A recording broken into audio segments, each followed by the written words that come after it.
On a lonely, windswept hilltop in New England lies the bleached remnant of what was once a thriving industry. Religious theme parks like Holy Land had their heyday decades ago, and many now are nothing more than a memory. The forgotten theme park we explore today was the brainchild of John Baptist Greco, a lawyer who in 1955 began to build the park as a collection of dioramas, the village of Bethlehem, and a city of Jerusalem, stations of the cross, and other scenes of the Bible. While open, it would attract up to 50,000 visitors a year, but closed due to a renovation in 1984. However, John died in 1986, and the park afterwards stood abandoned. After many years of vandalism, trees began to grow around the monuments, creating a scraggly forest of vandalized statues.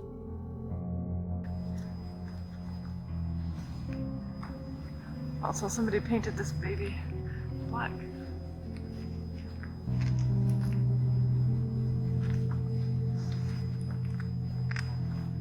think it was just... On first entry, an area of new paving and some new paint suggests minor repairs having been done.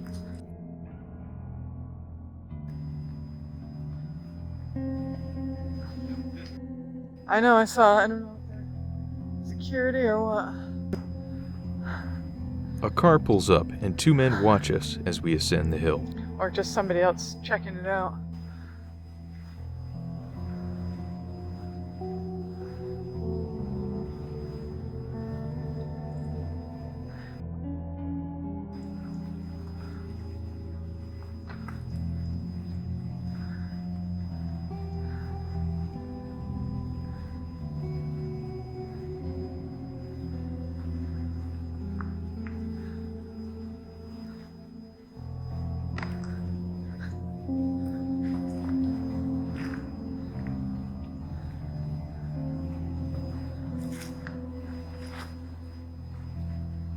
A stair leads through tiny scene after tiny scene.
Mount Sion.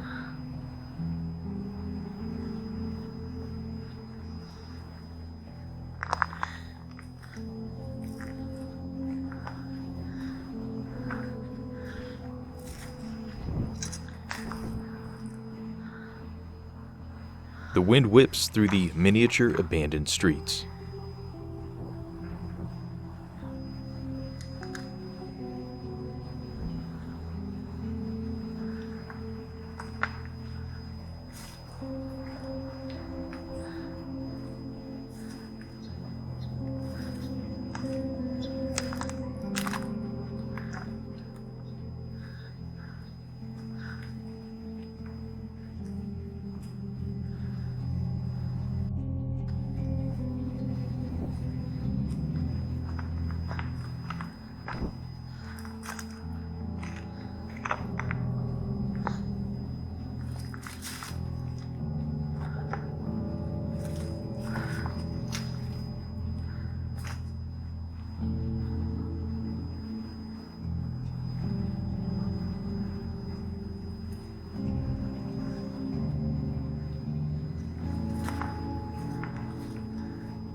Tangled vines mixed with thorns wind through the windows and doors of each house.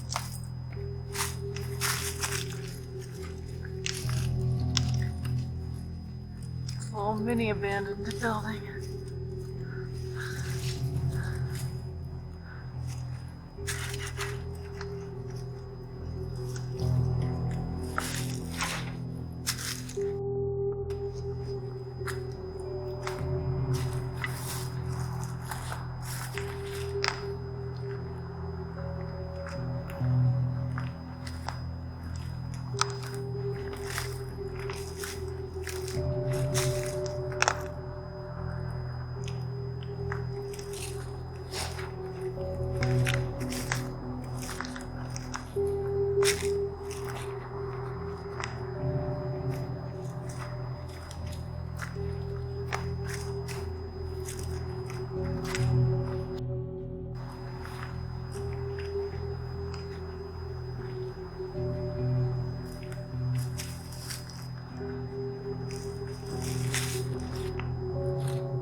I will put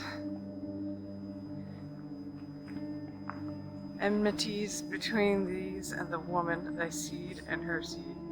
She shall crush thy head, and thou shalt lie in wait for her heel.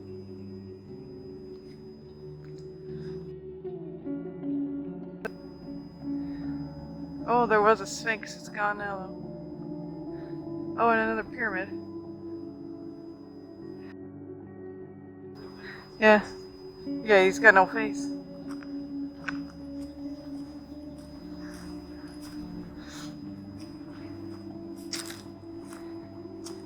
It's just a lump.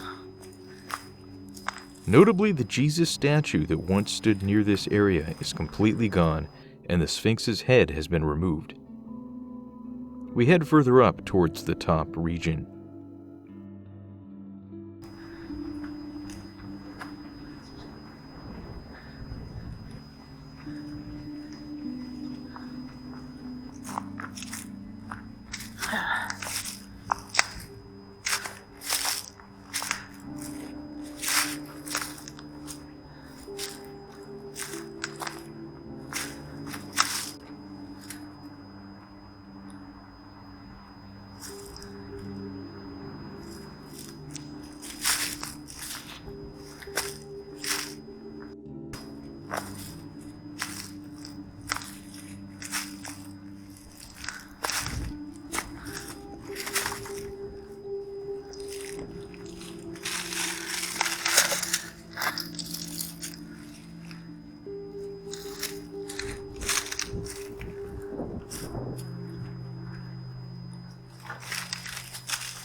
That's what I see here.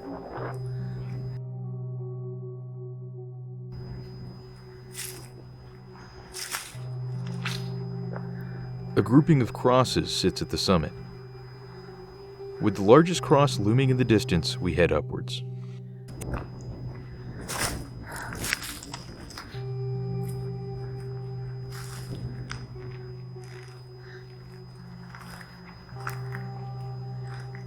That thing's all like fenced up. It's like a prison.